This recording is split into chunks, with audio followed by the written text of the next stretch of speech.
All right, excellent. Uh, Thanks to everyone for joining, and particularly the brand reps for Beaulieu and for Joseph Phelps. I hope you two guys aren't in impossible time zones. I think Gregory's in France. I'm not sure where Rob's sitting. Are you in Napa, mate? No, I'm actually in France. Oh, that's okay. Because last time we had people from Phelps, the winemaker got online. He had to get up at 2:30 in the morning to drive up to the winery. He looked like he needed a triple espresso rather than a few bottles of Insignia. But thanks again, everybody. If you wouldn't mind lining up your first three glasses, we're going to ask Gregory to take us through the three specific Napa vintages, 15, 16, and 17, as a comparative. And then Rob will come in after that with the Insignias. So over to you, Gregory. Yeah, thanks, Robert. Can you hear me all right? Yep, perfect. Good. All right. Yeah, thanks. Thanks very much. Well, thank you, Robert, for inviting me with your team to this pretty exceptional tasting. Quite excited for everyone who's got the flights of wines in front of them. It is the middle of the night in Napa, so I've kindly been asked to step in for our chief winemaker, Trevor Durling, and I'll be therefore taking us all through these three BV wines. And I've been told there's quite a few Australians as well on the tasting. So if that is confirmed, it's always good to remind everyone that actually Beaulieu Vineyards is part of the Treasury Wine Estates luxury portfolio, which is the part of the portfolio that I look after here for TWE in Europe. So just as a quick introduction as well.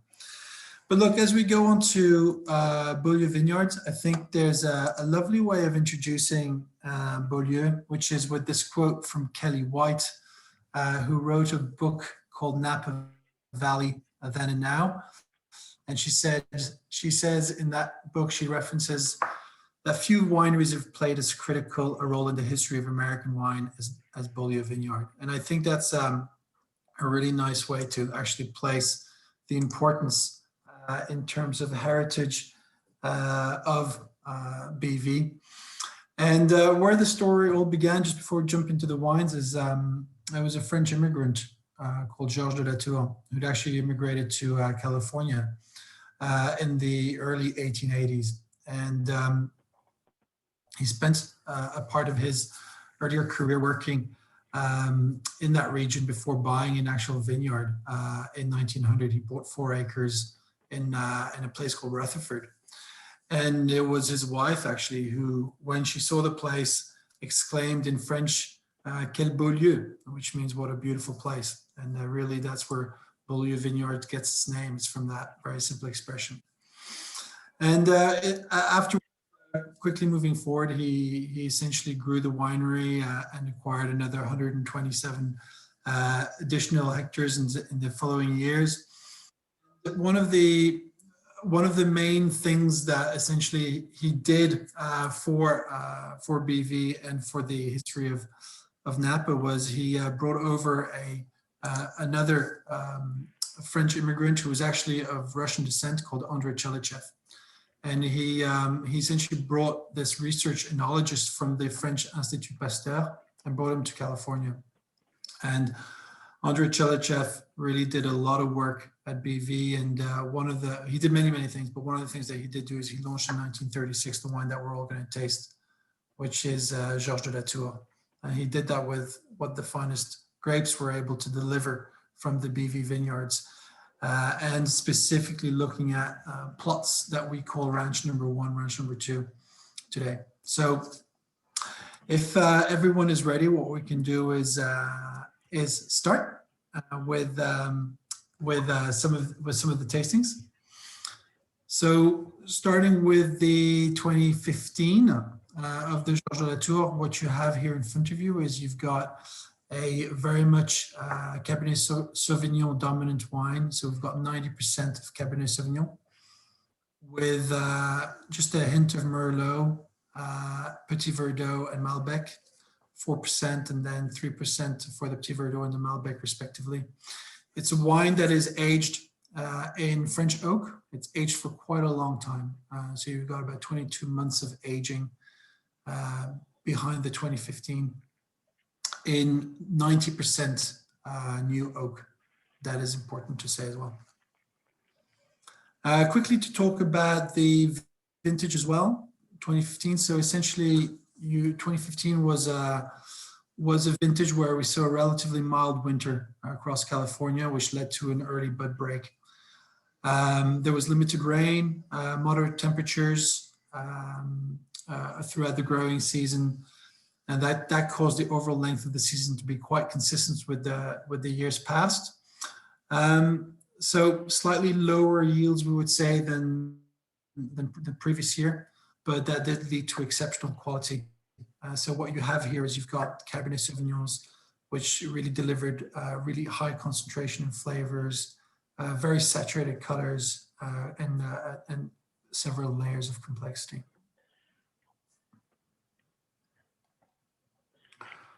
So I'll just let people just taste through that. Rob, Gregory, would you draw a parallel stylistically between 15 and 17 in terms of structure, and 16 standing out as a riper expression of the 3 years and a hotter expression? Actually, I would say that the hotter expression was actually probably on the 15 and the 17, okay. Especially with the drought that we saw in the 17. We tend to find, and I'll come on to the 16 next, if you want me to go straight to it now. Yeah, I've just looked at the phenolics of the 3, and for me, 16 showing is much richer and riper on the nose by comparison to the other 2. 17 for me is the quieter one on the nose of the 3, and 15 just seems to be a bit more balanced and sort of centric in terms of the phenolics. Okay. So that's why I was wondering about the heat impact on the 3 years. Yeah. It is very possible, but we tend to get feedback from most people that we've tasted the 15 and 16, 17 through that. Actually, the 16 tends to have slightly more elegance, more integrated fruit, a little bit less hot actually than the 17. But then that might be tasting different tonight. And then in terms of the construct, the blend, I had a question. What is influencing a fairly radical swing from 90% to 97% Cabernet in between 15 and 16? Was it just better quality Cabernet, so you elected to focus more on that in 16? Actually, look, I have to say that, Robert, is an excellent question. I don't know why Trevor decided to, because you're right, there's a strong increase in the Cabernet Sauvignon between the 15 and 16. I think I would be happy to put that question specifically to Trevor and see if we get a reply back in the audience. But it's true, there's no Merlot in the 16. So quickly looking at the composition of that 16. Yep. So yeah, as you mentioned, it's 97% Cabernet Sauvignon with 3% Petit Verdot. The aging is similar, so we still got the 22 months in French oak, and it is still 90% oak. What we're seeing through the different tastings and the vintage reports as well is essentially you had that extended drought in 16 when the growing season began, but essentially that there was winter rain which hinted quite a significant relief. Bud break was described as being early and then slowed by April showers. And then we would, and this is really coming from Trevor, he really considered that 2016 to be a perfect harvest. He described it as a winemaker's dream. So the conditions for us produced a Cabernet with exceptional fruit, really high concentration again of flavors, very good saturation of color, and multiple levels of complexity again, just like that 15. Colin's asking a question about alcohol across the range. I know the first 2, but maybe you want to take us through that. Yeah, the alcohol is relatively similar. So we have 15% alcohol on the analysis for the 2015. And then we're moving to 14.9% alcohol for the 2016. And we've dropped that again a little bit to 14.7% of the 2017. You can see that certainly in the legs, the viscosity of the 3. 17 appears to be slightly calmer from an alcohol point of view. I have to say though that if one compares a 15% Manwin 97%. Oh, sorry. What percentage Cabernet in the 17, Greg? Is 97 as well. So 97 as well. the 2016 and 2017 are very similar in terms of the composition, the varietal composition. So both have 97% Cabernet Sauvignon and 3% Petit Verdot. It's interesting, if one was to draw an analogy to Australian Cabernet, 15% Australian Cabernet would be a completely different animal. It would have its elbows out, and it would have a 5-day growth on its chin, and it would be actually quite a difficult thing to approach. And that's the thing that certainly at this level, it's just so incredibly endearing to see complete balance and harmony in the wine, despite the alcohol content. And I think, well, it's really good that you call that out, actually, I have to say, Robert, because they're the two things that often come back as well from people who taste these wines. It's that balance, it's the harmony, it's the complexity and structure that you find in the Georgia Latour wines. There is that really well integrated fruit. Look, just in terms of a quick word on the 17 as well, before we can move on, is 2017 was a smaller yielding vintage, so it really does pack a punch in terms of concentration and quality. What you've got as well is you've got that flavor intensity that keeps on coming through. The growing conditions were very good for us in Rutherford and for a lot of the vineyards that were used in this. But again, we see you get that highly saturated color coming through, and then tremendous concentration of flavors. And just quickly talking about the flavors, what you find is often it's blackberry, it's cassis, it's dark plum, it's mocha, it's molasses. There can be notes of vanilla and caramel, baking spice, but they tend to be very well integrated as well. And then often the way that Trevor would describe these wines is it's supported by the signature that we call Rutherford dust tannins, which really add a kind of rounded cocoa powder texture to these wines. And they provide really quite a firm presence to that lingering finish that these wines deliver. I know that my relatively limited exposure to Californian Cabernets, they're usually out of my price bracket. And the first thing I wanted to share was how impressed I am about how relatively sane the pricing is. But also, if once one ventures north to many of the top performers, there isn't this sanity and this balance about the wines. Very often that they tend to give up architecture for flamboyance, and you're not seeing this here. You're seeing a really steady hand in terms of interpretation of the grape across the three vintages, and that's really quite impressive to see. Well, it is, and actually, so that steadiness, Trevor Durling is only the 5th winemaker in the history of Beaulieu Vineyard. So when you think of the fact that this is already a 121-year-old vineyard, that is one of the most longest continually producing vineyards, that does deliver that consistency that you're talking about. And in terms of, I think the pricing that you referred to, it's true. The pricing is quite attractive given the fact that these wines are delivering really high scores. So I wouldn't necessarily compare them or benchmark them to other very definitely not. But they really are still priced at a price that comes back again and again as one of our strengths, for sure. Yeah, one just has to give up one kidney for a 6-pack instead of the 2, which is always a fair sacrifice. There's a question from you about the optimal aging window for these three. I guess they're going to be all different, right?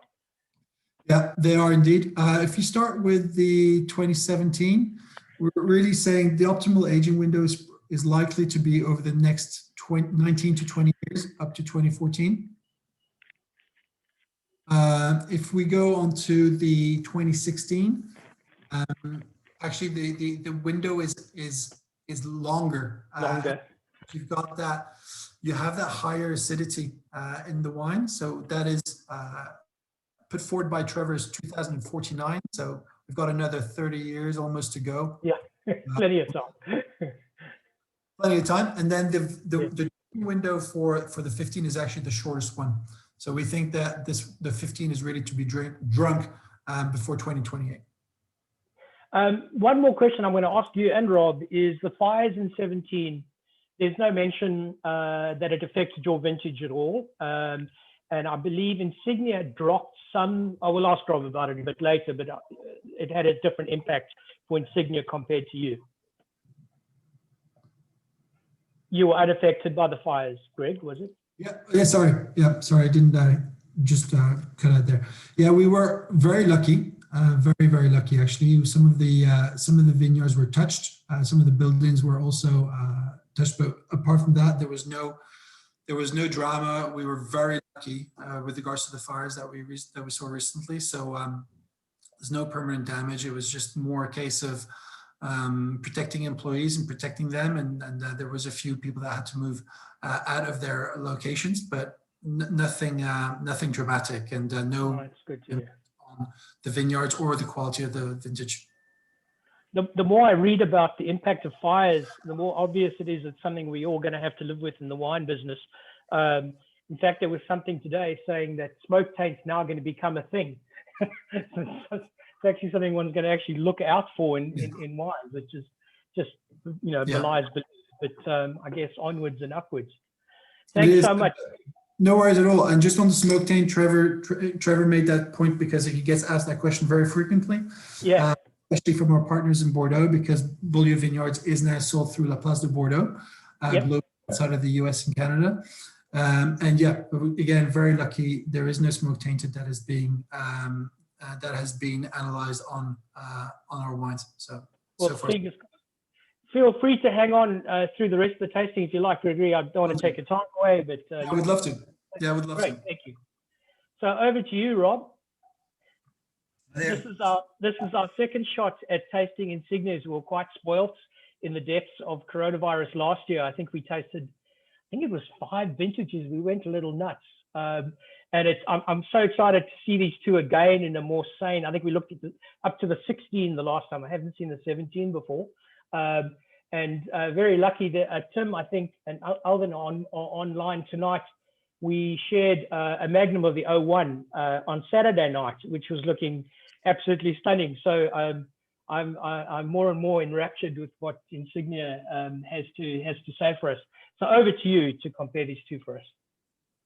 Great. Well, thank you for the opportunity to present the wines, and great to see such a big turnout.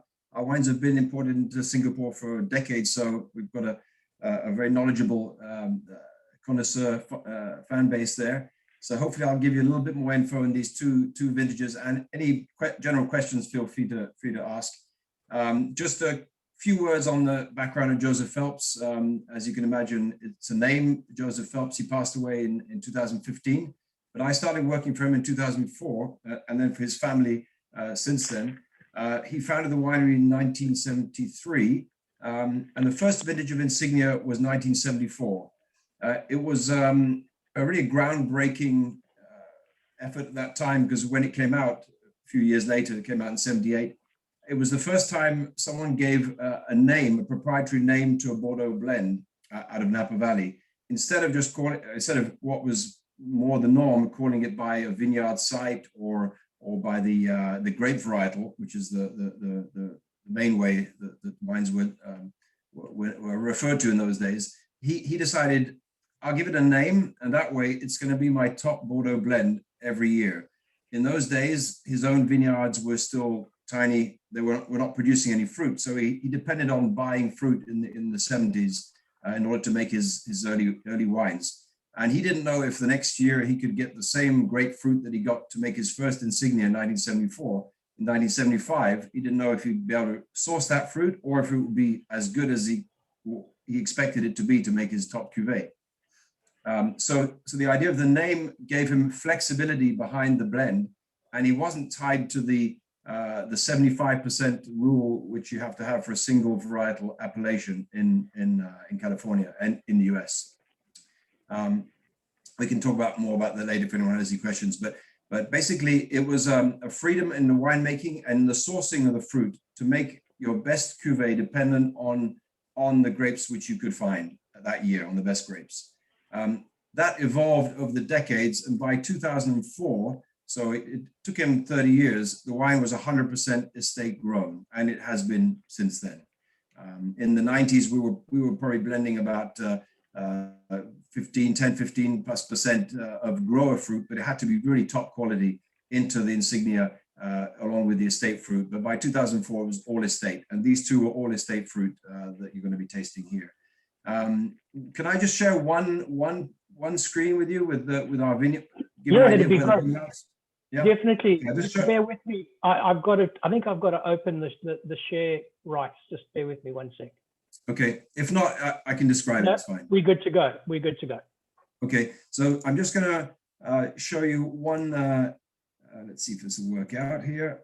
Can you get this map here? Yep. You started sharing. Yep. Good. Okay. Good. So if you look on the right-hand map, the left is just to show you Napa Valley as a whole. So you can see that it's a very much a tunnel effect. The AVAs, or the American Viticultural Areas, or the AOCs in French, are all in the middle of the valley because it gets pretty steep on either side. It goes up to 1,000 meters up in Howell Mountain. So if you look on the right-hand side, you'll see where our vineyards are situated. So that they start up in Sant'Elena. That's in the furthest north, the warmest site. That's where the winery is. And then we work our way down through Rutherford that Greg mentioned, like the famous Rutherford dust, great tannins, really good long aging potential for the Cabernet. Down to Stag's Leap, 2 vineyards there, which give a lot of beautiful fruit, very plush. It's one of the top appellations along with Rutherford in Napa Valley. Oak Knoll over here, it's very close to Yountville, just south of Opus One, actually, which you'll be tasting afterwards. That's a cooler fruit, getting further down south in the valley. And then all the way south, now you would expect the other way around, we're in the Northern Hemisphere, but actually the further south you go in the valley, the closer you are to the Bay of San Francisco, and therefore the closer you are to this very cool air that comes up from the Bay Area. So then all the way south here, it's actually not just in Napa, there's not a specific sub-appellation of Napa. We have our coolest site where most people are growing Burgundian varietals, Syrah, making sparkling wine. So what's the point of all these different vineyards? The point is that Joe Phelps, back in the 70s, and especially in the 80s and 90s, realized that his thing was more about the blending of the different parts. So the whole, he always believed, was greater than the individual vineyards. So it's a very much a signature Joseph Phelps approach. And it's certainly not the only way or the best way, but it's our story. So little by little, he was able to purchase some of these top sites in Napa Valley. And then by the late 1990s, he realized that with the global warming, vintages were getting warmer. He wanted a vineyard source which was much cooler than bring more balance into this warmer vintages. So hence the vineyard all the way down south in Napa, where hardly anyone's growing any Napa because it's considered too cool for Napa, not rich and plush enough. But it's really great for the blend because it brings down the alcohol, gives more freshness, more acidity, more harmony into the wine to avoid the extremes of these warmer years that we've had quite a few of recently. So I'll stop the share, but it's just to show you that. And any questions on that before I move on to the wines? Well, straight out of the stable. What are the alcohol percentages on these two? It'd be quite interesting to compare them to the Beaulieu in terms of that aspect. They're actually very similar. We always put 14.5 according to European EU labeling laws, which means it has to be closer to the closest 0.5%. So if it says 14, it'll be just over or under 14. Ours are 14.5 on a vintage like these two. These are warm vintages. They'll be like 14.65, maybe 14.7 tops. Yeah, I remember in the not so glorious days back in Australia, there were some labels with 17 on the back of them, and I sometimes wondered if that really was the closest rounding up or rounding down number. Things got more than a little insane back in the day. But once again, you're kind of seeing this brilliant winemaking, really astute handling of the fruit. So alcohol really, again, is not functioning as a major feature in the phenolics at all, which is really great. Well, it's good to hear. And I saw there's one question already came in about the Malbec, but maybe I'll tackle that when we talk about the two wines. Bring that in. So do keep the questions going, and I won't necessarily see all of them. So Rob, appreciate if Yeah, you can remind me. Yeah, sure. Great. Now, if you have tasted the wines, if you haven't tasted the wines already, I would ask you to reverse the tasting order, if you don't mind. If you've tasted them already, then just if you bear with me and follow me, I'd like to talk about the 17 first, because these are very different styles, the 17 and 16 Insignia. And the 17 is lighter, it's more elegant, and more floral. I prefer, for my palate, I like to taste the 17 first.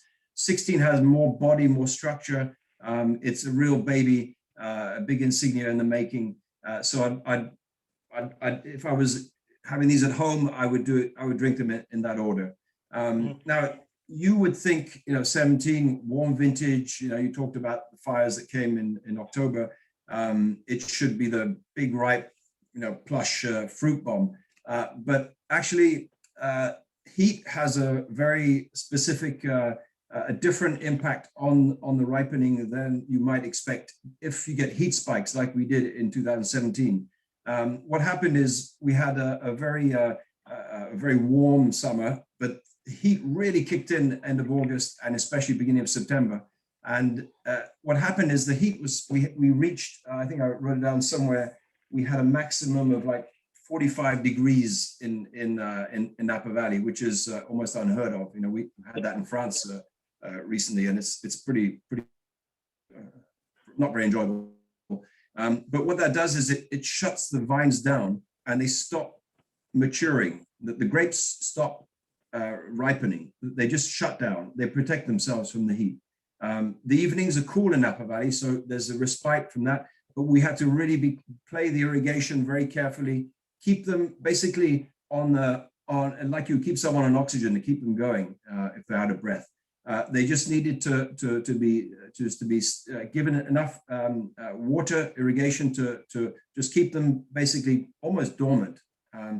So you would expect the ripeness to come in really quick, but actually the result is a more elegant, lighter style than you would expect.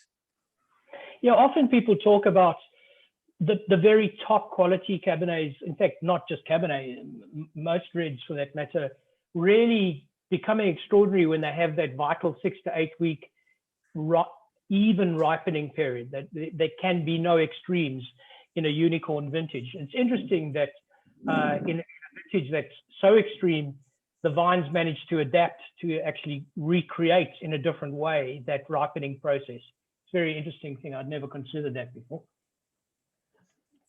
We did actually start harvesting on the 11th of September, and since the vineyards you've seen are up and down the valley, we have sometimes almost 6 weeks from when we start harvesting our warmest sites to our coolest site, especially down south in Napa. It can take up to 6 weeks. So with the heat, we started harvesting in mid-September, but we hadn't by any means finished our harvest when the unfortunate event happened, which you mentioned, the fires in October the 8th to be precise. So we've made a very drastic decision, and which was to not use any of the fruit which was harvested after and including 8th of October for our two main wines, Insignia and Napa Valley Cabernet, our second wine. But despite that, I think that only affected 2 of your plots, right? So the vast majority of your output was still okay. Do I have that right?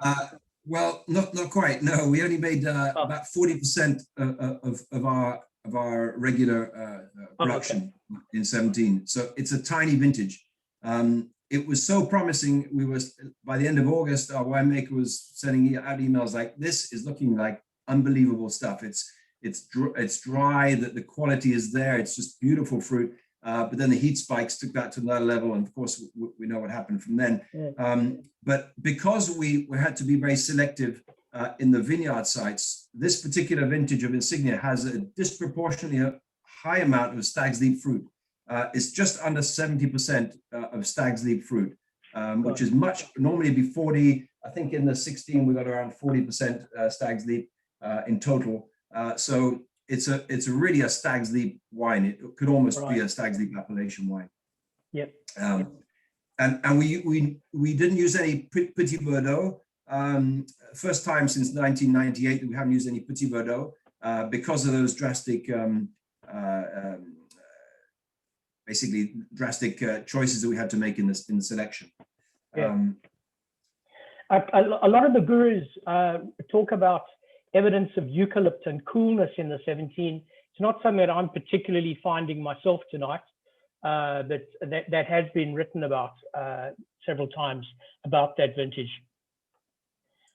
Yeah, you know, personally, I get more into them. I mean, there's obviously cherry, the blackberry.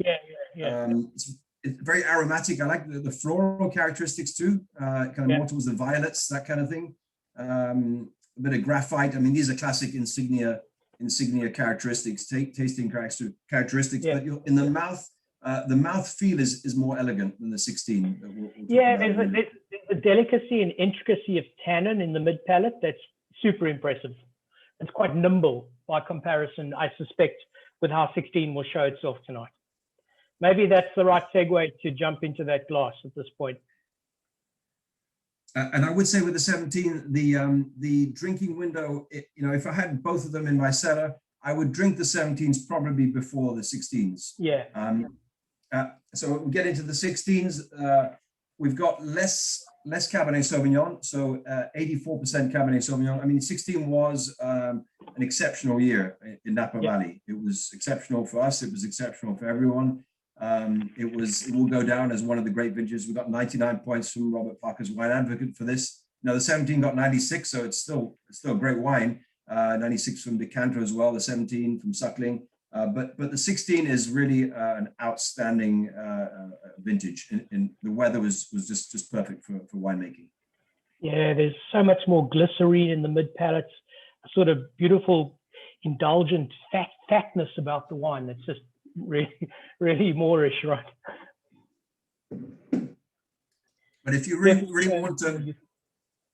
want to coax the, you know, Insignia, I mean, it tastes great when it's young, but personally, 7, 8, ideally 10, 15 years from the vintage, you really get into another world with this wine. And you know, if I had both of these in my cellar, I would definitely let those 16s sleep and really let them wake up. You know, they're still really young. Yeah, not to brag too much, but that 01 Insignia on Saturday was showing this incredible linear expression. Now 20 odd years later, although still in Magnum, showing this amazing development. I was quite, I'd love to know when that tipping point is that you reckon. I suppose it's vintage by vintage, when it actually tips into that magnificence, and it's definitely a decade plus, I would say. Yeah, a great wine, not just ours, but a great wine from Napa Valley. It'll preserve the fruit quality really until the very end of its life. You know, it's kind of very different to Bordeaux. Bordeaux starts with the structure. We start with the fruit. Bordeaux shows the fruit and that lovely tertiary aromas later on. We tend to hang on to that fruit until really the very end. So if you really got to push that 25 year mark to start to get that real development in the evolution, which is a great advert for Napa Valley and how the wines really do age a long time. Yeah, I'm kind of finding with my clients when we do our vintage wine sales, I'm sort of saying to people, if it's pre-96 Bordeaux, you've really got to be very careful of what you're buying if you're looking for primary fruit anymore. Whereas when pre-96 Napa, it's got a big story to tell still. There's definitely that quintessential difference between the older Cabernet from those two parts of the world. There's no question about it. And one expression that when I started working for the winery that I heard from our winemaker was the golden 90s. It's really 70s, 80s were a bit more old style in terms of the structure. They're much less rounder on the fruit element. But from the early 90s, that's where you get what you were talking about, that lovely explosion of fruit, which continues to endure in the wines. But you have like an 87, and it's really tight and the tannins are it's not that giving as the wines from the early 90s. Yeah, definitely. Yep. Any questions before we go over to the final wine? Any direct questions for Rob at this point? I've got one question, Rob, if you don't mind. Yes, That is yes. regarding obviously the warming climates we're seeing across all winemaking regions. I remember reading a couple of years back that there was real concern in Napa about the future of Cabernet going forward, and a lot of vineyards were considering replanting with Malbec and Syrah. Is that something that crosses the boardroom table at Phelps? I would say no. Cab is still king. It's the. I mean, having said that, we made no wine in 2020. Zero production of Insignia Napa Cab. So I encourage you to snap up any vintages before 2020. It was a very drastic decision we made. Again, due to the fires and potential smoke taint. But no, we're still very much Cab is king with us. I know there was a question about Malbec and the 1%. Why 1%? I know it does sound ridiculous why you want to put 1% in, but it's if you're a chef, you know that just that tiny little bit of cumin or pepper or salt or turmeric, whatever, it does make a difference. And when we're tasting wines, or making the blend for Insignia, which happens very early at the beginning of the aging process, 2 years in brand new French oak, that 1%, if you leave it out, something on the palate is just gone.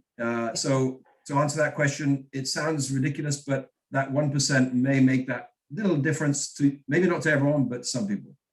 Yeah, I mean, just last week we were looking at a far humbler wine, Syrah, from the Southern Hemisphere, and there was 2% Viognier in the Syrah, and we had a plain Syrah from him, the glass before, and it was patently obvious that 2% made a totally different construct of the varietal, just by the tiniest addition of relatively what one would think should have no effect at all, really is a game changer. Robert, I doubt it's 1%. The first sip for me is much beyond the 1%. I didn't see the recipe before, but the first sip I told my wife, this is Malbec. Oh, really? Just a 1%, but the tasting is much beyond 1%. Well, actually, just to be precise, in the 17 we do have, if you're talking about Malbec, 4% in the 17, and on the 16 we've got 3%. So it's I see. a little bit more. Probably because I tasted the previous wine without Malbec, and then its contrast to compare. It's very obvious Malbec. Super interesting. All right, guys. Thanks so much, Rob. I really appreciate your input. Would love to have both you guys come and drink with us again soon, anytime. It's fantastic to have this level of overseas involvement in our tastings. We're going to go over to the Opus now, and maybe we should again try to bear in mind the vintage differentials and the fact that glasses 3, 5, and 6 are all from 17, and if you've got a little bit of all 3 left, it'll be interesting to taste those 3 and see if you can pick up those effects of the fire and the impact of the heat spikes towards the end of the growth period. This wine has changed dramatically since 11 o'clock. I opened mine. I put mine in the glass Opus 5. You're looking at 81% Cabernet and the rest Cab Franc, Malbec, Merlot. Definitely that, for me, that softness that seemed to echo through the other 2 17s is there again. Sort of quiet, just a quieter expression of the vines. I was fortunate enough to look at 16 Opus a couple of weeks back, and again, 16 Opus echoes Insignia in terms of its expression and the fact that it's showing some that baby fat at the moment, with the promise of going any further. And I'm really interested to see what everyone else thinks about this Opus One. The last thing I'd say is I really love the texture. There's that silky, satiny kind of gloss to the wine that seems to prevail, not in every opus, but certainly in this one at a very early stage, is showing well. Yeah, Richard, I'd agree. That 16 Insignia is for the long run. It'll probably outlive me. It was definitely showing really well. I can't remember the spread of vintages, but I'm pretty sure we had 5 of them, and the 16 showed as the best on the day. Hey, Rob, I'm trying to remember. Remember a couple of weeks back, we were with David Nordstrom, about a month ago, sorry. Yeah. We had an opus, was it 2010 with David? Did we do it live or online? No. You and I were doing Yes. No, and I placed it. Yes, it was a 10. It was a 10, yeah? Yeah, it was a 10. And I mean, unmistakably, the lineage coming through here is the same. No question about it. It was incredibly opulent, soft, and very broad. This one is on the same journey to me. I agree. That's where it's headed. Yeah.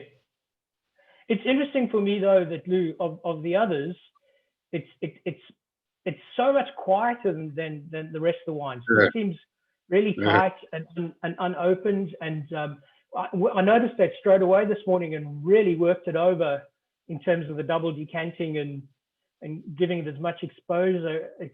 I guess it's a complete crime to be drinking these all so early. It is. We've got no choice. But what else is in the blend? So there's, what did you say, 81% cab? 81% cab, and the rest cab franc, merlot, and petit verdot. Well, okay. The merlot for a start changes the format. Yeah. Merlot for a start changes that whole middle palate, right? With the other Cabernets, I found that they're leaping at you. They really are, and they not in a bad way, but they're up front. This one much quieter. Yeah. And you're right. The 10, dialing back to that night, you're right. Shows many echoes of the structure and the form and the nuance of it. I just remember from the 10, my overall impression was one of creaminess. It had a silkiness to the whole delivery of the whole damn thing. And creaminess is not a word that I ever use with wine, but that's the word that came top of mind that night when we tried. It was just opulent and silky. No doubt the 16 opus from a couple of weeks back really echoes 16 Insignia from the sort of broadness of it's definitely showing similar vintage characteristics. I guess the one thing that comes out of this sort of horizontal examination is that the style of opus and putting aside for a moment the vineyards, I think Rob mentioned that some of Insignia vines are very close to the Opus vineyard, which I think is a fair bit smaller. Am I right, Rob? Opus's production is a fair bit smaller than Insignia's. Yes. I need to make sure have I stopped sharing my? No. Yeah, you're welcome to share it again. Okay. No, it's okay. I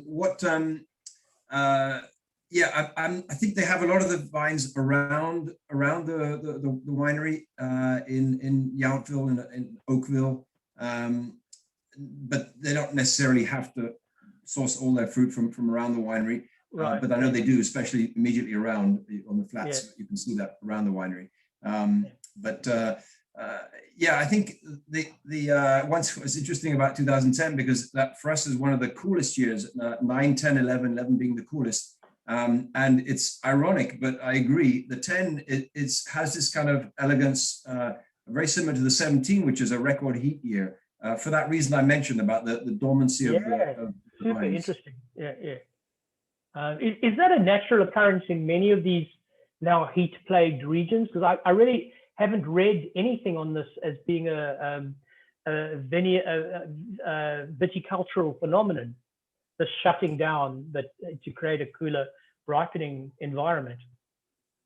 Well, it's something we definitely saw in 17, but ironically, another one of these twists of wine growth or making styles in 2018, which is coming out this year. we had one of the coolest growing seasons, and yet there were records broken in California. Death Valley saw the highest record on the planet, I believe, in 2018.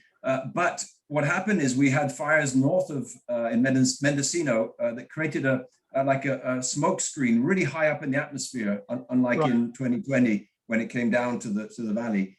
And it was like a sun cream. It protected it stopped the climate getting really hot. That's really interesting. So sometimes there is a bit of a silver lining in all of this. But we're definitely not happy to lose an entire vintage, I can tell you. Hell no, I can't imagine.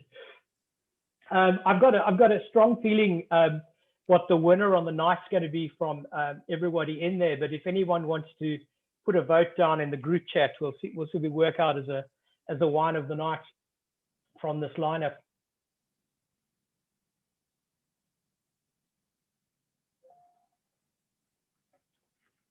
No one's voting. We should get Dominion in here and get some decent voting machines.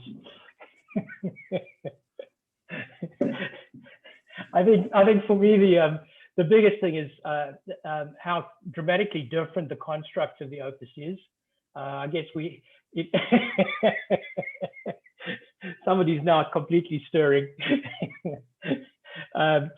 It's interesting to see how dramatically different they are. And the one thing that I'm starting to learn, Rob and Greg, more and more as I manage to drink more of Napa, is this incredible microclimate difference in the signature and characteristics of the grapes that they produce. You know, there's this notion of having a plot of land somewhere in Napa and producing a wine that's the same every year is completely different. I think what's increasingly different is that increasingly important is that location of the vines to within a few meters. It's getting more and more Burgundian as I drink more and more of Napa in terms of that component anyway. Can I ask a question? It's Scott here. Yeah, Scott.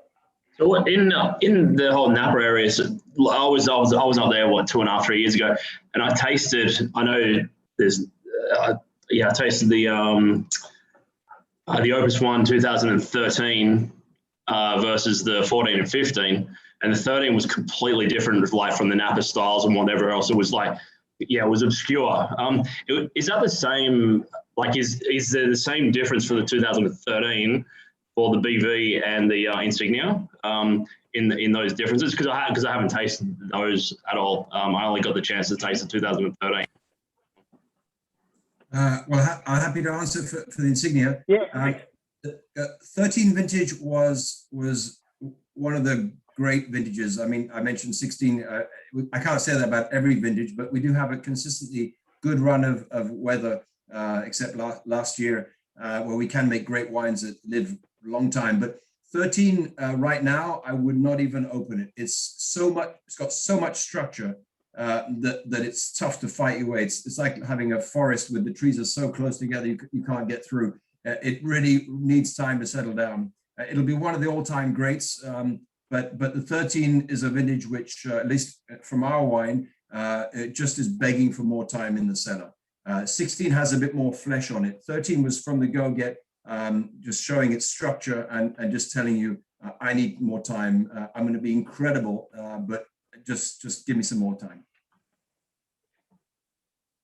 I agree with Rory's perspective in terms of the Opus, in terms of elegance and complexity of structure. I think it's going to do this over time and show a completely different personality to the Insignia 17 over time. I think they brothers from other mothers, so to speak. I think they're completely different wines in terms of how they're speaking and where they're heading. Greg, do you have an opinion on the Beaulieu 13? I don't know if we still have him. I was going to echo what Robert said. 13 was a huge vintage, really big vintage. Absolutely. So, Scott, that was the one that you had. You had the 13 Beaulieu, is it? I only had the chance to try I had 12 hours in Napa, and I still had I ended up in Opus and a couple of Anyway, it was just Bourdain. 12 hours. I didn't know what I was doing. I just turned up and but that's one of the. It was actually one of the highlights that that I learned that week, well, in that 12-hour period was, 13 was some sort of standout versus the others. So, the surrounding years anyway, but different, not standout, but different. Yeah, we saw 13 Insignia about a year ago, and I think that was our pick. And 16, I think, was our number 2. It was not nearly as expressive as it is tonight. It's definitely evolving from last year and evolving in a really exciting way. Still that puppy fat, and we saw more of that last year in the glass. 13 Insignia was amazing. It's interesting because when I look at vintage charts, more fuss seems to be made of 12 and 7 and 12 are the ones that the critics seem to get really quite emotional about. 13 doesn't seem to be one that they seem to rate, but I'm with you. The more and more I drink of it, the more I love it. Yeah, I think a 7 was outstanding. You know, we got 100 points from Wine Advocate. It's an unbelievable vintage for us, for Insignia. Yes. At 12, it's starting to drink nicely, but it's still got a big muscular body in there. But 12 has been a very unusual vintage and one of the real crowd pleaser vintage, because it's since the very beginning, it never shut down. It's just been opulent fruit, just beautiful, fill your mouth texture. Just the texture on the 12, the tannin is so smooth and silky. It's never shut down. It's one of those just vintages that which just like 97, I think it just goes sailing into the sunset and just cruising on it. Yeah. Well, if there's no more, yeah. You know, the Insignia tasting we did last year, the 14, 15, 16.